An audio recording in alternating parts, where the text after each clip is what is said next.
signed by the General Secretary of the party, it sends some shivers down the spine of whoever it is in constituency, in region, polling station, across the country. It's like there's some respect, there's some regard for that letterhead. The New Patriotic Party's letterhead, once it's issued, the media is talking about it. Everybody is rushing to feed on content. But today, what is going on? The party issues a statement, then we get a counter message from a region. Interesting. Hey, what is going on? And I'm like, I am here for the drama. I love it. Yes, because without such a shenanigan or drama, how do we talk? Yes, thank you for joining in, and this is certainly part of interesting issues or conversation coming from the chairmanship position of the New Patriotic Party. Guys, let me jog your memory. The chairman of the New Patriotic Party, national chairman, Stephen Ayensu in team, was I think we saw a message or letter from the family that they want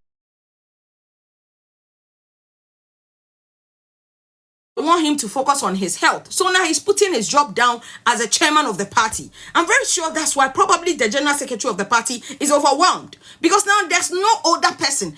Okay, they have council of elders, they have this, but it looks like nobody seems to respect his authority. This is the truth. I don't want to dance around it. Good man, Majid. Thank you. I don't want us to dance around it. But is it because of the age? Or what is going on? Is this disrespect? At least respect the office. But it looks like these people don't just respect the guy at all. Or Justin Kodua. I don't know why. Now let's stick to the issue. Stephen Ayensu in team.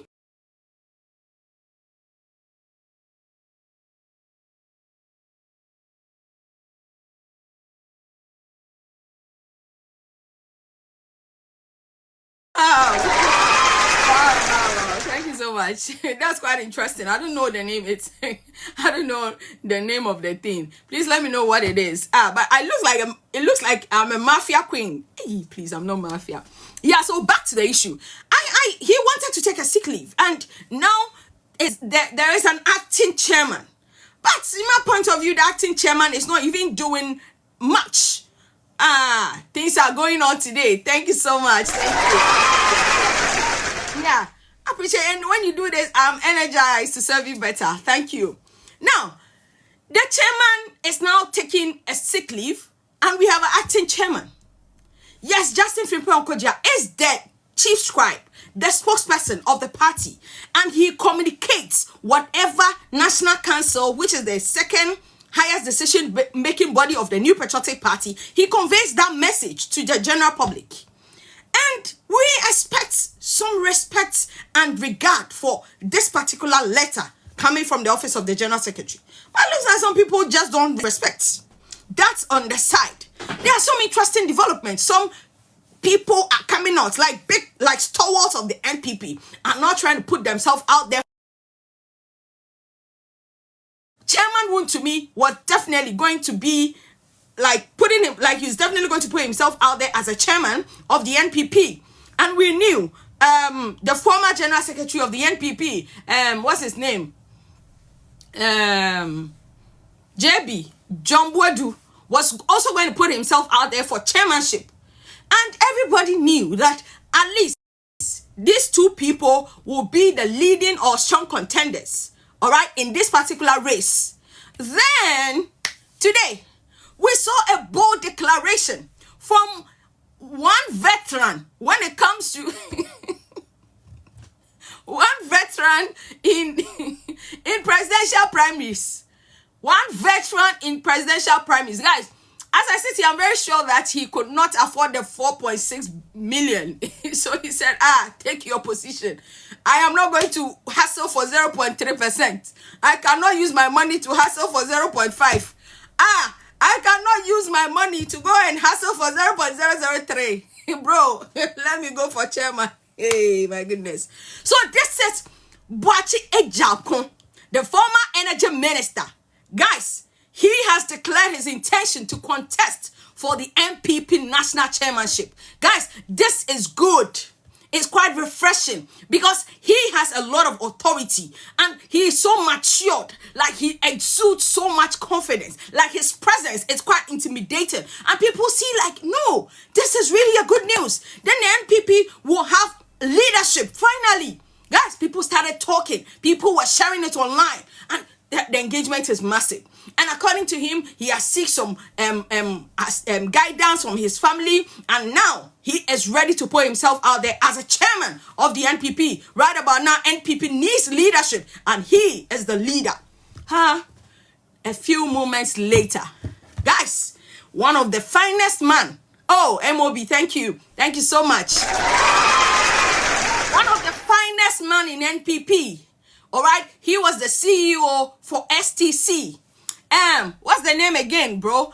Please, those of you in NPP, let me know his name. Very fine. He's into communication. He's always on Kokroko, Good Morning Ghana, with Samuel Kujetwa Black all the time. What's his name? Guys, I did not write the name. Oh, I know the name. I know the name of head. Please, those of you who are NPP, please tell me. Okay, let me get my content yourself. You people are not helping me with just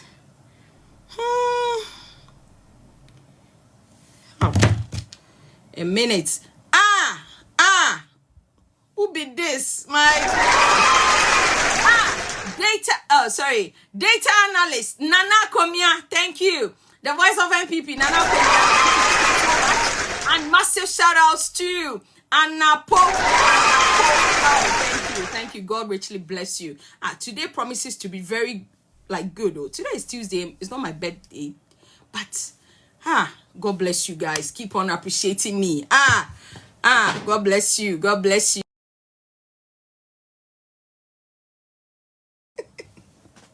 See what gifts can do. Well, guys, so Nana Komiatu is putting himself out there. And right about now, this is, Majid.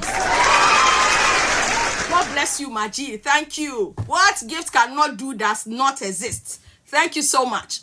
Nana Komia intends to put himself out there as a national chairman for the NPP. Guys, this contest is going to be spicy because this is a battle of brains. There's no doubt. Nana Komia comes to the table with a lot of experience.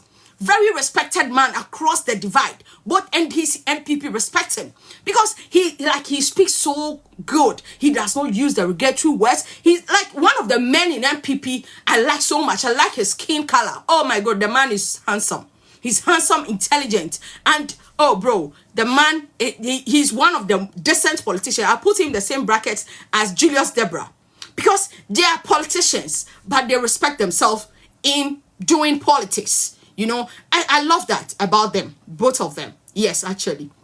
So, I do like this man. And Nana Komiatu is putting himself out there. And now, the conversation is, can Woon to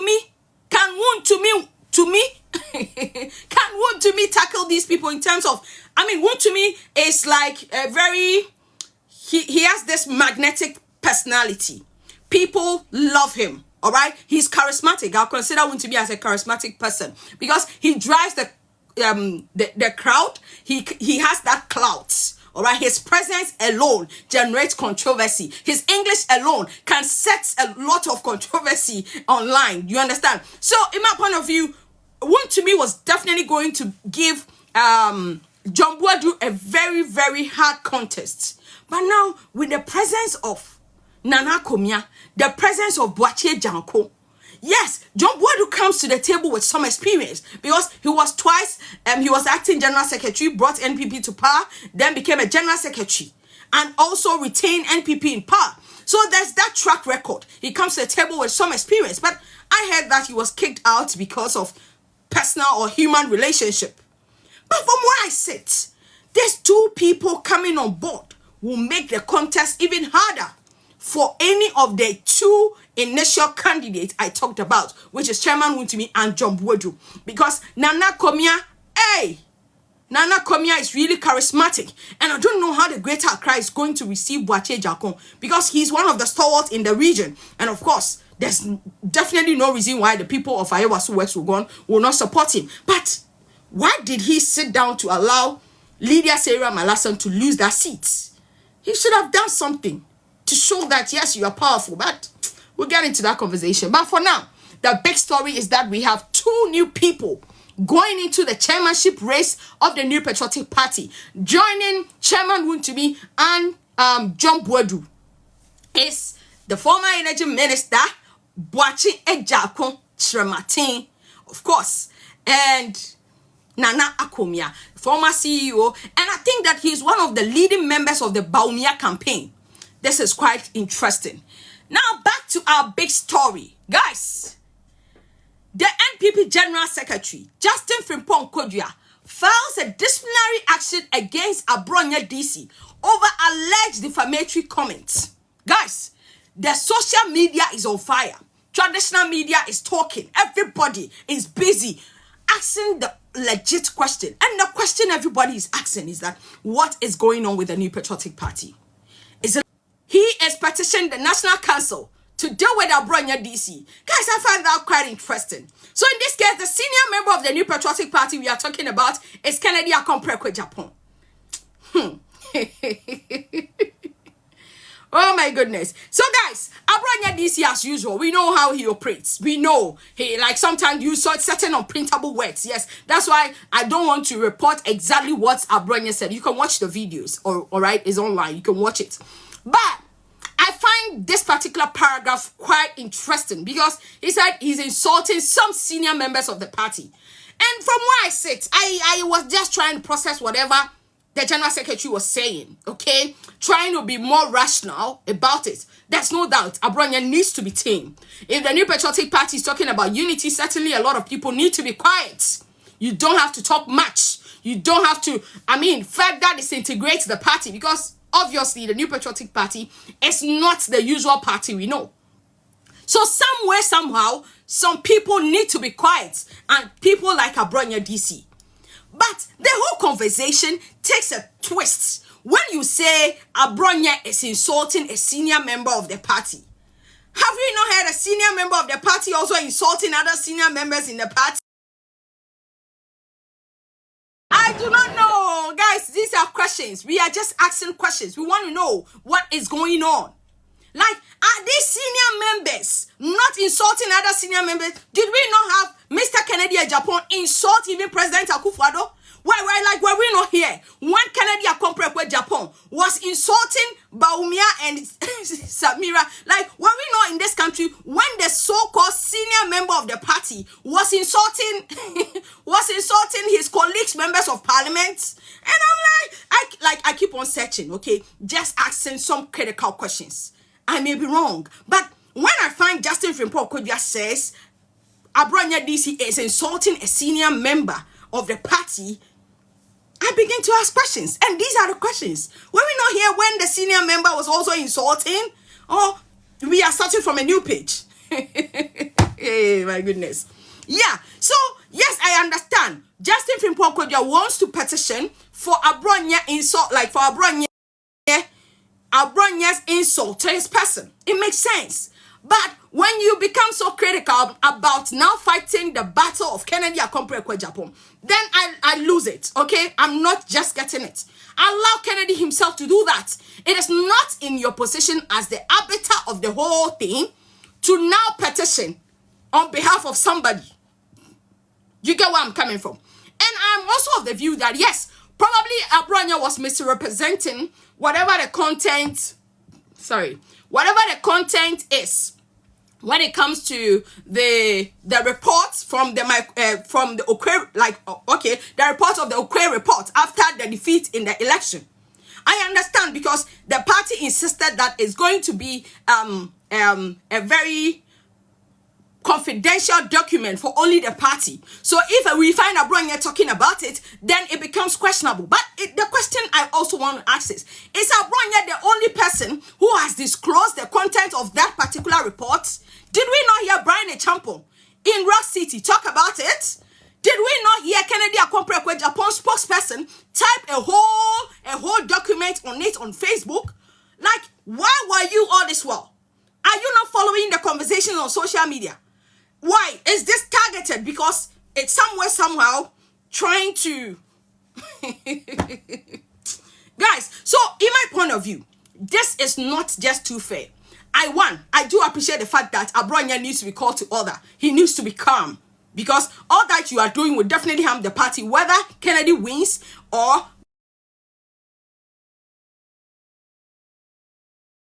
when you petition and the petition is just too hollow, processing it becomes so difficult for some of us who sit on the bench and love content. We need to ask all these questions. And in my point of view, some like the petition, that's just not sit well with me, because we have precedents. A lot of people have done it and you did not crack the whip. So where are you taking this whole thing? I understand the part where he dragged you. All right. You could petition based on that alone. Let other people deal with their issues themselves. You should not get involved. And the next moment we find you on net 2. Are you trying to get some apathy from that camp? Hey, sorry. Apathy is the right word. I'm sorry. How can I even use apathy? Bro. Sorry, guys. I withdraw. I retract. Is he trying to get some favor from Kennedy Akompre Japan's camp? What is going on? Is it the politics of it? Or there's some indeed efforts to bring unity in the party? Because when I found you on net 2 and trying to counter whatever Opon Kroma said in the Eastern region, I found that interesting. And those of us who are quite critical can see beyond that. Well, I may be wrong, but when this guy, Opon Kroma, told the delegates that it is because of Baumia that you have an opportunity to vote. It is because of Baumia, because Baumia ensured that that was done. Then we find the General Secretary on net 2 say that, no, it was not Baumia, it was rather Kennedy and Japan who proposed it. Then what is the General Secretary doing? Guys, I don't know if you get where I'm coming from. All right? Because I see that this is like some pressure is on the General Secretary to act in a certain way so that he can get some support. Because I just do not understand how he's moving. And from where I sit, I just find that a bit funny. I may be wrong, but this is my brain overworking. Interesting. Guys, back to the issue. After the General Secretary of the party issued his statement and the media started consuming the content of that particular story, Abranya DC used his own letterhead for immediate release. Guys, thank you so much for joining in. Kindly power tap on your screens. Let me see you share the live session, and please do well to tell a friend to tell another friend that we are live, and make sure you appreciate your amazing host. And this is Fat on Fat. I'll try my best to pick some few comments, but before that, let's address Abronya DC's statement to the General Secretary of the party. And this letter is dated on the 30th of September 2025. And this letter is from the Bono Regional Secretariat. The audacity for me. Like, how dare you? Like, this is so wrong. This is so wrong. You could have used your own personal letterhead to address this, because this is the height of disrespect to the office of the General Secretary of the New Patriotic Party. All jokes aside, you may be older than him. You may be more experienced than him in politics, but he's still the General Secretary of the party. And how dare you use a regional secretariat letterhead to address the General Secretary of your party? This is gross disrespect. And for this alone, Abronya DC should be suspended. You do not do that. You don't. Like, all things aside, the office of the General Secretary is supposed to be respected. Guys, let me take you to the NDC. Look at how people are exercising their authority. Like, you dare not disrespect General Secretary Ketia. Like, who be you? Like, who are you for the General Secretary to command you and you dare write back to him? It's the audacity for me. As for this one, regardless of whatever drama is going on, I think Abronya is wrong in every ramification. This is the height of disrespect. You do not do that at all. Guys, the MP for China sat on TV and was complaining about the fact that President Mahama did not appoint any member from his constituency. They did not appoint him. He is a member from, is it China or Paga? He is so angry and saying that, yeah, they cannot come to them and thank them or say anything. He was so angry. He expressed his view on TV. And now, FEC has summoned him, guys. FEC has summoned him. General Mosquito is in charge. You dare not. As a member of parliament, he should have also used the letterhead from parliament to write back to them. But how dare him? He is supposed to appear before the FEC to respond to all that he said on TV. This is where power is. It shows there is leadership. It shows some people are in charge of the party. You cannot use your position as a member of parliament to misbehave under the watch of General Mosquito and Fifi Kwete. Yet we have a regional, and then Ashanti region cannot act that. Ashanti region with the largest constituencies will not even do that. Not to talk about you, a regional chairman who lost almost all your seats in a region to raise your voice as a general secretary of the party, even though he also supervised the defeat. But I think that you dare not raise your voice because you underperform in your region. You underperform. The most embarrassing defeat for NPP